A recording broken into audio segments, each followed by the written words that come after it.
Hello. This is my first YouTube offering, so I thought I'd start it out with Saku, who's a warrior in Guild Wars 2. Just get him to say hello. There we are. I've been asked about my build, so I thought I'd set it out here. It's nothing very spectacular, I assure you. I like it. I am not by any means what somebody would call skilled or any great shakes in the game at all. I don't have great twitchy skills, but the main point of this is that I enjoy it. It's a lot of fun, and this is the build I'm currently enjoying. So let's hop into the hero screen, and I'll see if I can show you what we've got. Right, so first off we've got 20 points in traits, in strength. And what this gives me is damaging foes at the end of a dodge roll, which is alright, and burst skills restoring endurance, which is quite handy. I mean, lots of dodging potential. I like that. Berserker's power, increased damage based on how much adrenaline you've built. Adrenaline is this bar down here, and that can go up to 12%, which is pretty significant. It's a pretty significant amount. Yeah, I quite like that. And this one, 5% of power is given as a bonus to vitality. Again, quite handy in terms of survivability. I choose those, to be honest, I've got strength mostly because it gives me power and condition duration, and since as you may or may not have realised, I use a sword in the main hand that does a lot of bleeding, and what I want to do is extend the duration of that bleeding, which means that I can get more stacks of bleeding onto whatever it is I'm fighting. Next up is arms, which gives me precision, which increases the number of criticals I do, and condition damage, which, although I'm told doesn't have a huge effect on bleeding, it does have an effect that I've clearly noticed, and it does a fairly good amount of damage with this. But onto the skill choices. First off, 33% chance to cause bleeding on critical hits. That's pretty big. That means he's doing a lot more crits than sorry, not crits. A lot more bleeds than he normally would. Second up, 33% chance to cause vulnerability on critical hits. So again, he's critting a lot. His attacks are quite fast. He tends to do a lot of crits. So he's stacking vulnerability fairly effectively there, which again increases the amount of damage that he and others are doing. Burst skills have a 10% increased critical chance. Burst skills, this one here, which is quite good in terms of damage. Inflicts 8 bleeding, which is quite awesome. I like that. One thing, it's in a fight where I'm actually using my burst skills, which tends to be on the longer boss fights, I will be using bleeding as soon as I hit my first adrenal level, simply because building up to 3 levels just increases the amount of time that the enemy's immobilized for, and does nothing at all for the amount of damage that you're actually doing. So since I'm using this predominantly to damage things rather than control where they're moving, I hit it after the first adrenal chunk. Where are we? Right. Here we are. Bleeds you apply last 50% longer. Again, combined with the strength traits up here, that means that the bleeds are lasting quite a long time, which means that they get to stack up quite nicely. Attack of opportunity increases damage to bleeding foes by 10%. every foe I hit ever is bleeding from the moment I make contact. So that's just a plain old 10% bonus on the damage that I'm doing. And finally, crack shot. Rifle and harpoon gun shots pierce. Rifle and harpoon gun skills recharge 20% faster. I tend to use my rifle a fair bit, since I used to use an offhand sword, but I found that although I was using ability 4, which throws the sword a lot, I was hardly ever using the ability 5, purely because the mob AI in the game tends to stop attacking you when you put a block up, and that meant that it was kind of a wasted skill. It wasn't stacking the bleeds that I wanted it to stack, because nothing was hitting me. Nothing was hitting me, I wasn't hitting them, nobody was winning out of that deal. So I ditched the offhand sword in favour of offhand axe. While I really like the offhand axe, what that's left is a gap in ranged ability. I can't pull as effectively as I used to be able to. So I've now got, well, I use rifle to, excuse me, pull mobs into me, and that's pretty effective. So, and piercing just is really, really handy. To be honest, it's more handy on my engineer, which I'll probably show you in another time. But piercing is a good thing, and I like it, and I notice it. I notice very much when I'm not doing it. My theory crafting is appalling. All I can say is that the numbers on the screen seem to go up when I have piercing active, and seem to go down when I don't. Quite often, things won't actually reach the range of my swords and axes. They'll just get obliterated by the gunshots, which is fine by me. Nothing in defense, so no additional toughness, no additional healing, nothing in tactics, no additional vitality, and no boon duration. But I do have 20 in discipline, which increases critical damage.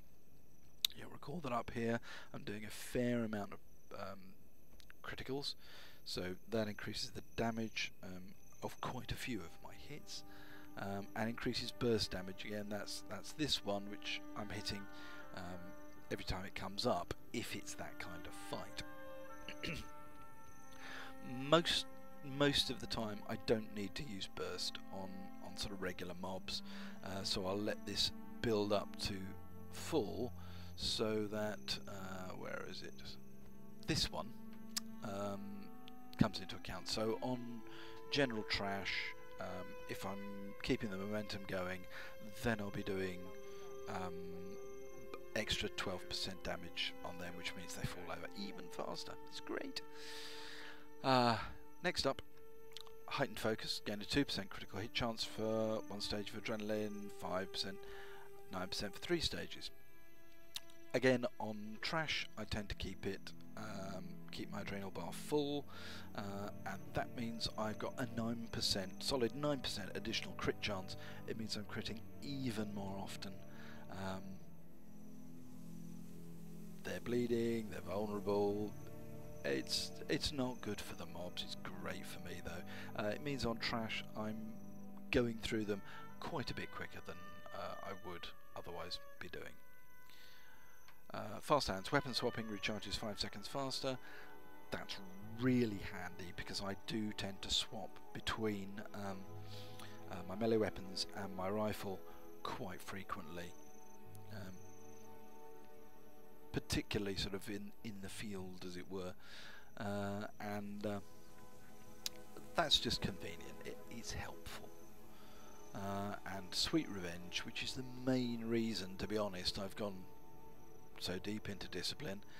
100% chance to rally if you kill someone while in Vengeance. Vengeance is one of the down states, and it gives you a small chance to rally if you kill. Essentially, when you hit it, you hop up and continue fighting. it gives you a small chance normally of rallying, that is fully recovering, if you manage to kill something, but 9 times out of 10, I plucked that number completely from out of the air, 9 times out of 10 you'll die at the end of the vengeance sequence. However, with this lovely little trait, as long as you kill somebody while you're in vengeance, so you're downed, you hit your skill 3, you get up, you start killing stuff, as long as the thing that you're hitting dies, you will stay up, and that's really quite pokey. So anyway, that's the trait setup. Let's have a look at what that translates into. My critical chance, just off the bat, is you know, I can never remember. Ah, yes, it's 37% normally.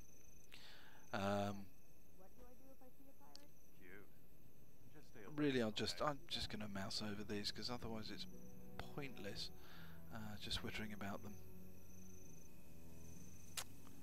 Anyway, yeah, it's mostly pointless whittering about them anyway. I think they're reasonable numbers. What he has got is on this Ravaging Steam Blade, which wasn't a Ravaging Steam Blade. It was a weapon that I got out of the Mystic Forge for peanuts, basically. I've got a major sigil of perception, which gives me 7 precision every time I kill a foe. That stacks up to 25 stacks. That's quite a lot of precision, which means that my critical chance goes up quite a lot. So it's already good. I'm already hitting about 1 time in 3. With the sigil of perception, that goes up a fair bit.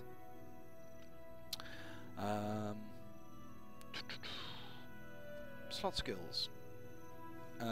These are my solo slot skills.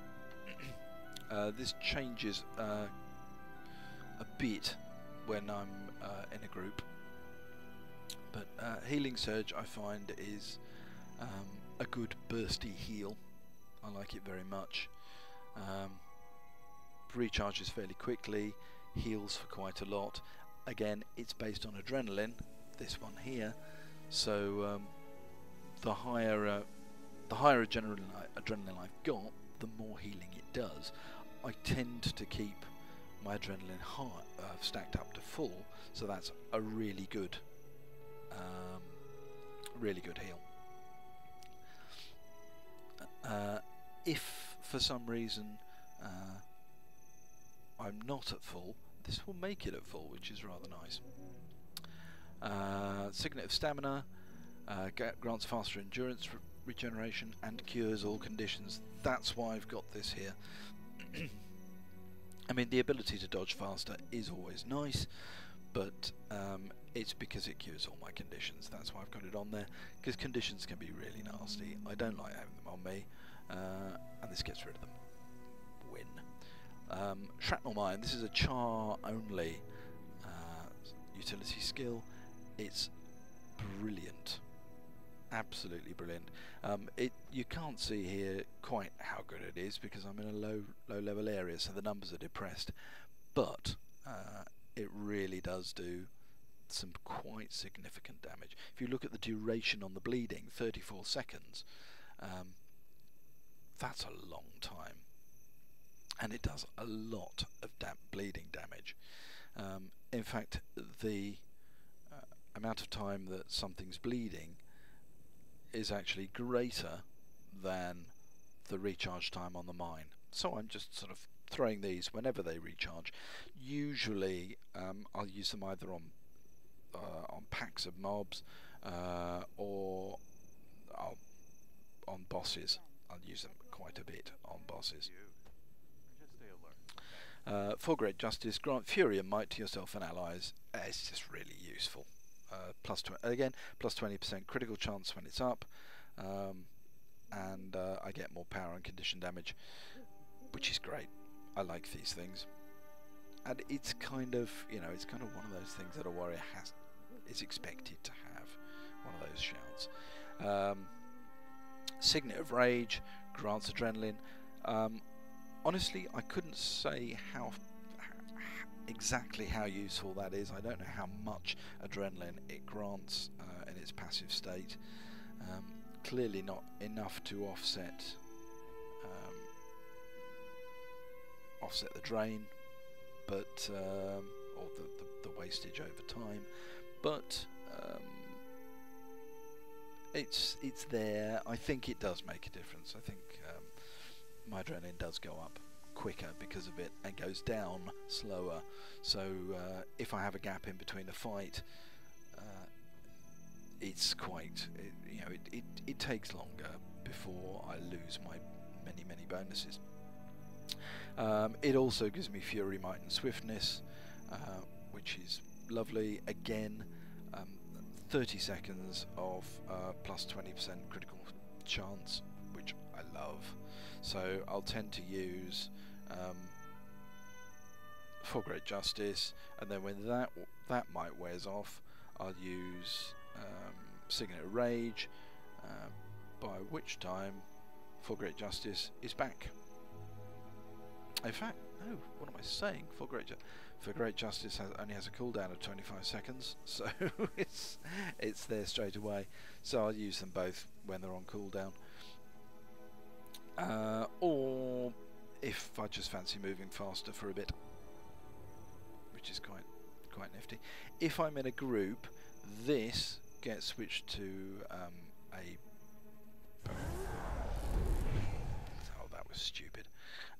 This gets switched to a battle standard, which revives fallen allies, which is the main use, but then has a passive effect of granting Fury, Might and Swiftness, which is rather nice. It's 3 second stability as well, which is kinda handy. Also, the shrapnel mine gets switched out to another shout, Shake It Off, which cures a condition on myself and nearby allies and breaks stuns, which is, you know, great. Ordinarily, I don't bother running with it because I've got the signet that cures my conditions. But if I'm in a group, that usually means that I'm in a dungeon, and so controlling conditions is pretty important, and Shake It Off is a worthwhile thing to have. Weapon skills. This is fairly straightforward. You can see now the primary sword attack bleeds, and then the second one bleeds. The third one doesn't bleed, which is a great shame, but I'm stacking bleeds like there's no tomorrow, what with that and the traits that I'm using. Savage Leap is great. It's a combo finisher, which is always lovely. It's also quite handy in jumping puzzles, which I am appalling, but it means that there's sometimes if there's a jump that's a really sort of extreme one, and I know there's no worries at the other end of it of going too far, I'll use the Savage Leap just to be sure of making a jump. I'll usually use this towards the end of a jumping puzzle, after having spent a frustrating time falling and falling and falling. If I finally make it to the end and there's one last jump, the one last jump tends to be a bit of a bête noire for me. I tend to fall, so screw it, I use a Savage Leap and don't fall on that final jump. Hamstring, cripple your foe. I don't use this very often. There's not very many foes that run away, so it doesn't get used very often, if I'm honest. 2 does get used quite a bit. Certainly if I notice a field come up around me, I'll just use the leap just to gain the benefit of the combo finisher. Otherwise it's auto attack. However, here we go with the axe. Strike a foe with both weapons, gain fury with each hit, so that's 2 stacks of fury, which is 20% critical chance again. So as you see, my critical chances, I've got loads of stuff that's giving me fury, loads of traits that are increasing my critical chance, other buffs that are increasing my critical chance, so I should be critting a lot, which means I'm doing extra bleeds, extra vulnerability, extra damage. It's all lovely, and the main reason anybody has an axe is whirling axe. Now, this to me is every bit as good as the Greatsword 100 Blades, with the added bonus that you can move while you're doing it. So I can just sort of, if it's a moving mob, I can keep it in range with whirling axe. If it's a pack, I can just sort of scythe through them a bit like a lawnmower. It's brilliant, really powerful, does a lot of damage. I love it. I don't get on with Greatsword with my warrior. I know a lot of people swear by it. I find sword and axe more fun and more flexible, and it supports the bleed-centered build that I have.